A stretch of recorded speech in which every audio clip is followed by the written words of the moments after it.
Whether you'd like to be more successful or just have more confidence in your everyday life, today we are talking with Mark Villiers about how to improve your life, improve your confidence, and feel better about yourself.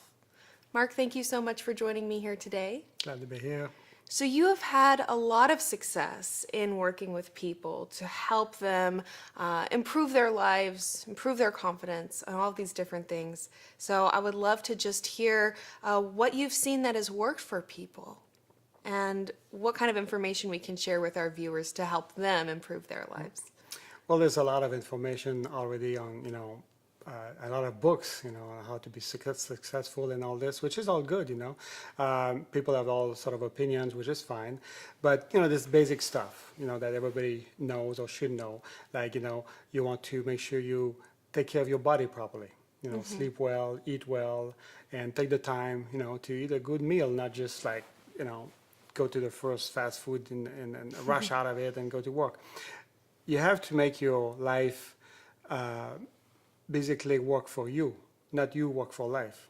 You know what I'm saying? So like some people, they work like 7 days a week and they have a family and they work. Okay, well, is that what you want out of life or not? So you got to schedule properly what you want to do. And if that, whatever profession you have or whatever job you have is not doing it for you, well, you have to start changing it. It's okay to change job. It's okay to change your life, to make it better. And so there's things like that, to think, so that removes your stress, that helps you with the stress, because you want to be relaxed, It is possible to have a great life and be successful without being stressed. That is, a lot of people do it. And then, little things like this, that, for instance, like helping others, that is something that is very important because helping another person gives you such a great satisfaction that by itself, some people do that full time. People in the Red Cross, people going other countries, doctors, all sort of people, they do that just because it feels so good to help, And that doesn't mean you have to do volunteer work necessarily. You can help and at the same time make money with it. There's nothing wrong with that, But what happened with me, just to show you how important it is, like about 40 years ago, I was a little bit depressed, not knowing too much what I was going to do with my life. I was thinking, do I have to work in a machine shop for like, 40 years, 60 years, and then retire and die? Is that life? I was like, right. So then I took a little course, on helping others and helping myself, but they suggested that you should help somebody else, and I didn't care about that. I said, who cares about others? I just want to be helped, right? But then I did eventually do some counseling and help somebody, and that person after the session came out and had a big smile, and I thought to myself, wow, I just helped somebody the way that nobody's ever helped before, right? And if I would have given the guy $1 million, wouldn't have been more help than that. So it was like, wow, it was like a revelation, this is what help is, And that gave me such a great satisfaction that that's what I've been doing since. Wow. Just like helping people. So you went into it trying to help yourself. Yeah. No, you don't care at all about really right. other people. And then what you learned is that helping other people is what really made you feel the best. It's what really helped me. That's the point, Right. And then people have experienced that quite often too, So there's those points that are very important, Then you got things after that like relationship, of course. You get into a relationship. How do you get into a relationship? How do you know if it's a good relationship or not? People, they have one gauge. It's love. They say, oh, I love him, or I don't love him. Well, that is not enough. And sometimes the love, quote unquote, it might not be love. It might just be some kind of passion, that just, come on you and then it doesn't last.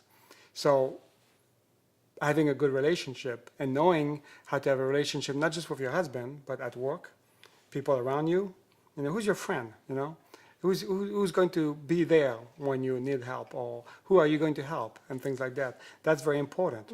Now, there's a lot of information about that. It's all good. No, I don't want to get into all this again. But what I think is very important is also that at some point, life gives you challenges. Life hits you, pretty hard. And that is where you need to be prepared, not when it hits you. It's like, if you're going to play, I don't know, any kind of game, you learn in the game that there could be something happening. There could be obstacle. like a football player, he knows he's going to get hit, right? So he's got to learn, first of all, he put pad, and it's all padded up, and he knows that he might get hit at some point. So it's already like, he doesn't go in the field like, with his t-shirt and his tennis shoes. And he knows when he gets hit, it might hurt, and he knows what to do, to like kind of get up and keep going. So what about life? Do you know the rules of life? Do you know the game of life? Do you know how to play it?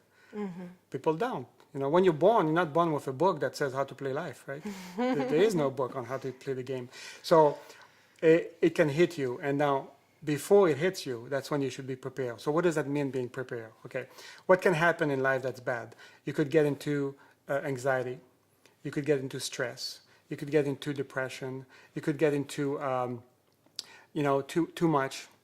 Or if you go, if you're like an army guy, of course you could get into that PTSD they call, or you could get into all sort of symptoms that are basically what I call mental difficulties. Now, when people wait too long and they hit the bottom, it's one day to the other. Sometimes it's like right away, it's like you're feeling good one day and the next day you crash.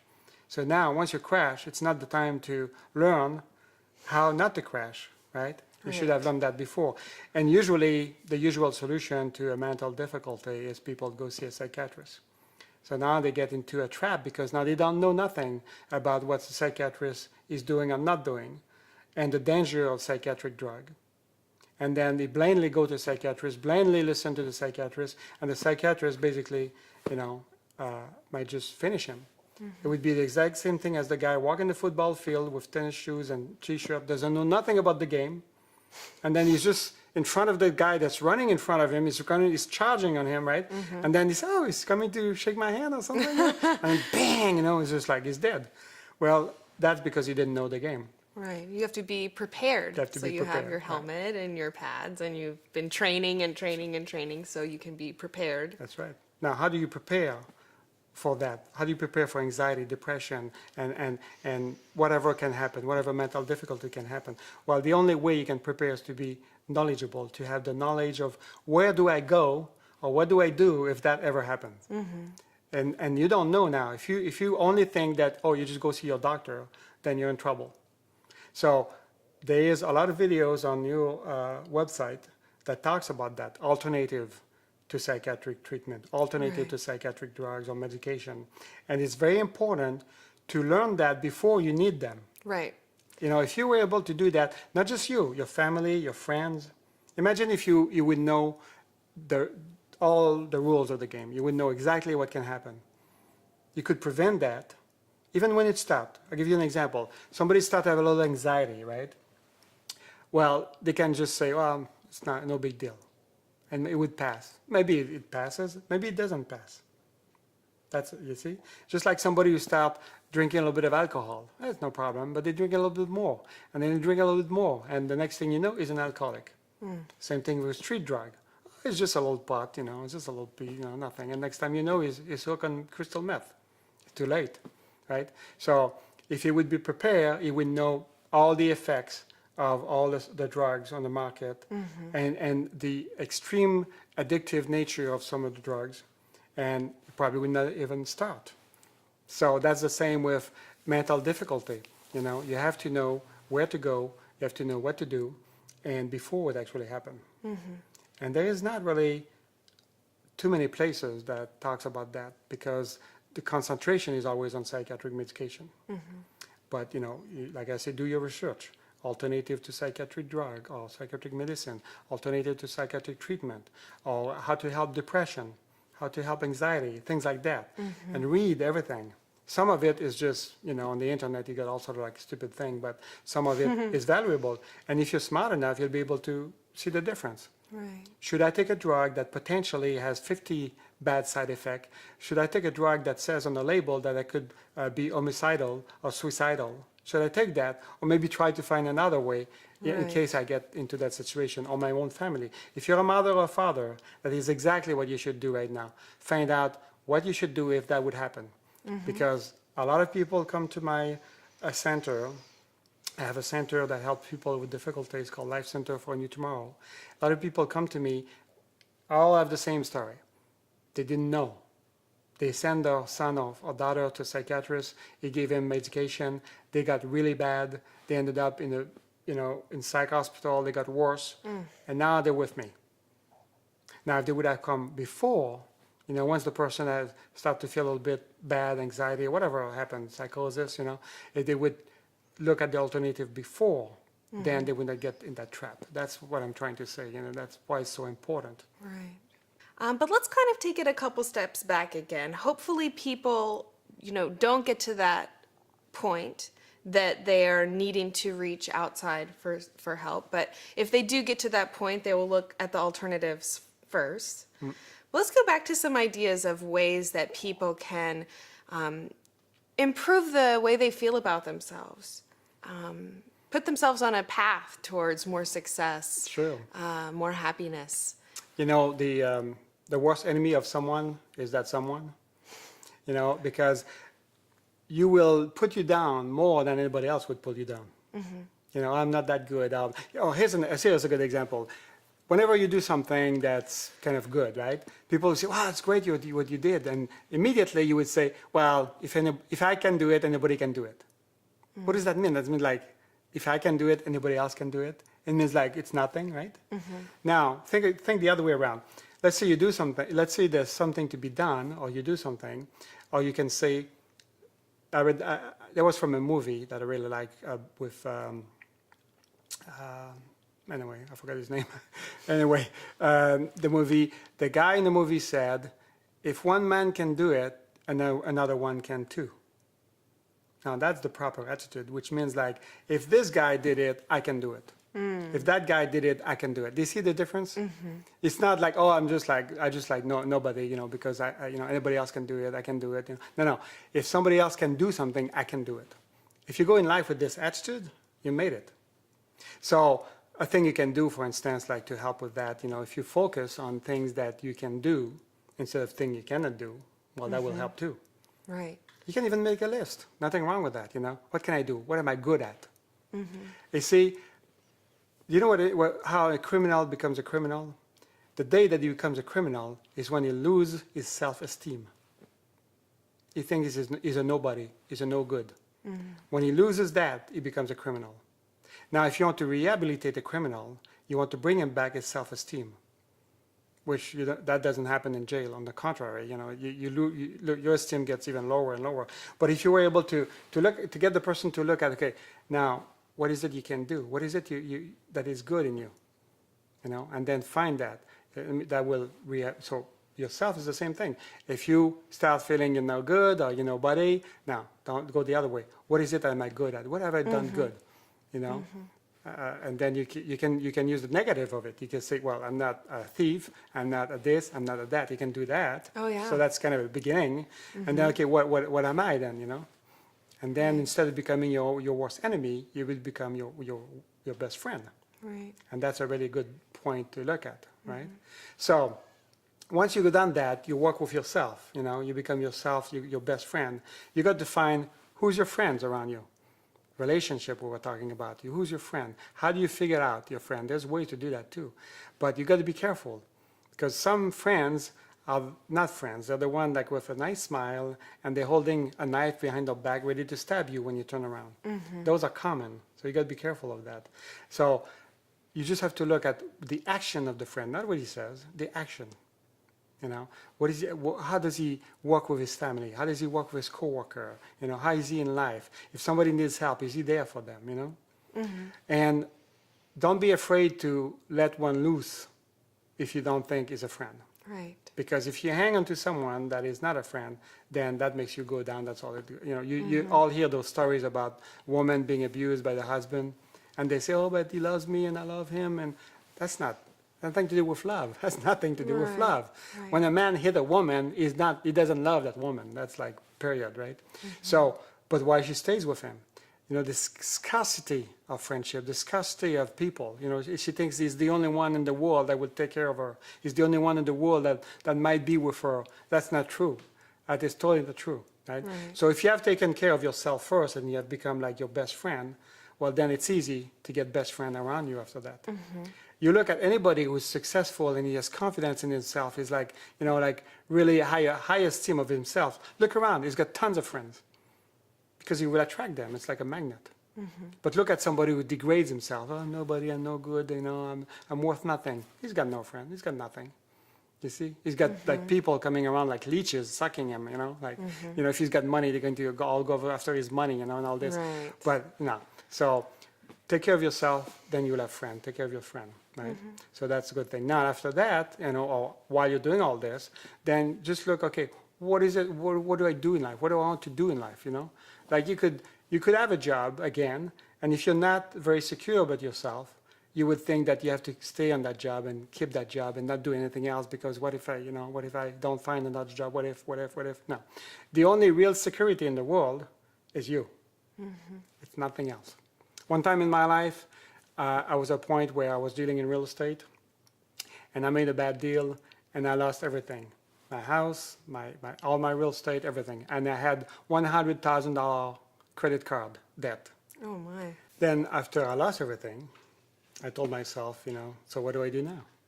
See, I didn't go into a depression or I didn't like crash and I didn't, I lost everything, It was like I had built myself enough, it's like my best friend.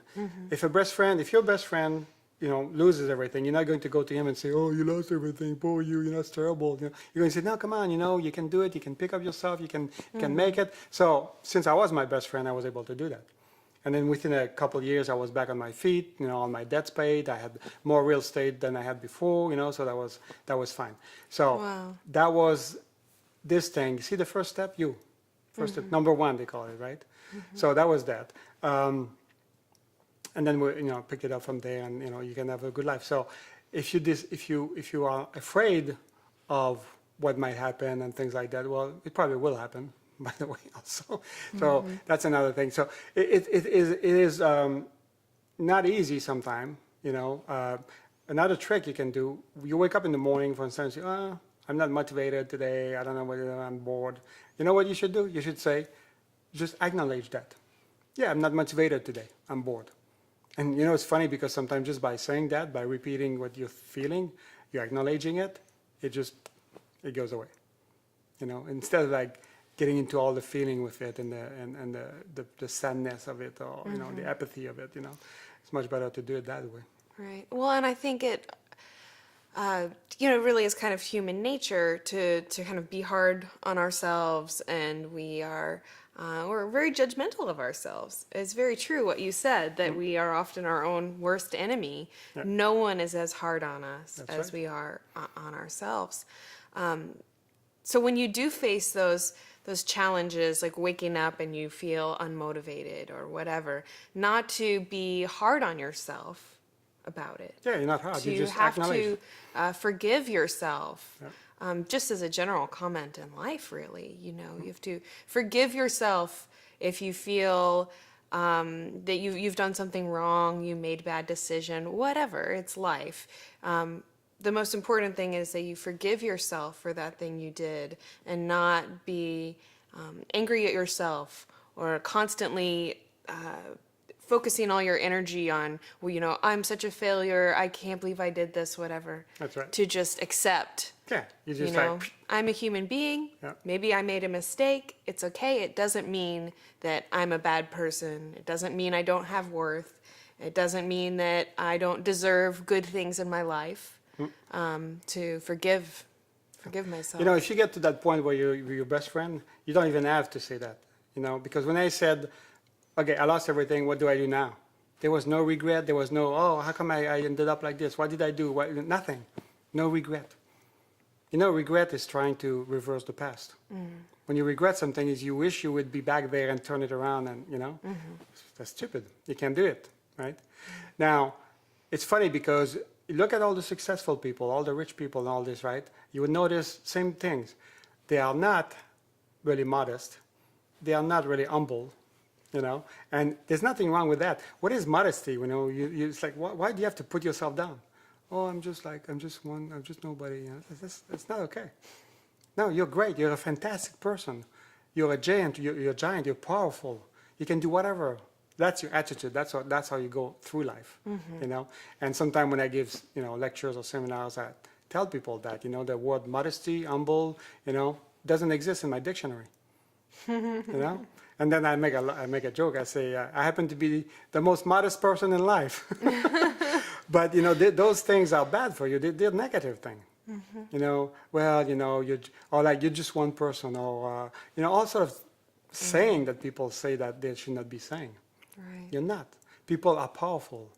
If someone can do something, if someone has done something in the past, you can do it too. Awesome. Isaac Asimov had a good quote. It was funny because he says, people ask me why I'm a writer, right? And he says, well, if you're not too good and, you know, you're not too great, you know, you can always have a small job like President of the United States. I thought it was funny, you know. But he was showing himself how he felt good about himself. Right. You know, he felt important. And it doesn't have to be because you're doing an important job. No, you are important, not the job. Another thing too that I like, people sometimes they would see me going, you know, like that, you know, all like this, you know, going in life and pushing, and they say, "You're not normal." And I said, "Thank you." I don't want to be normal, you know, like when you say it's human nature to feel like this, feel like that. Well, if that's the norm, I don't want to be that norm. You know, I want to be above all this, and you can be, you know. And you've seen people like being homeless, even coming up, you know, up the scale and doing it. So anybody can do. Awesome. Mark, any closing thoughts for this video to help people be more successful, be more confident? Well, you know, one of the main things that people that they are successful do is they learn. They learn constantly.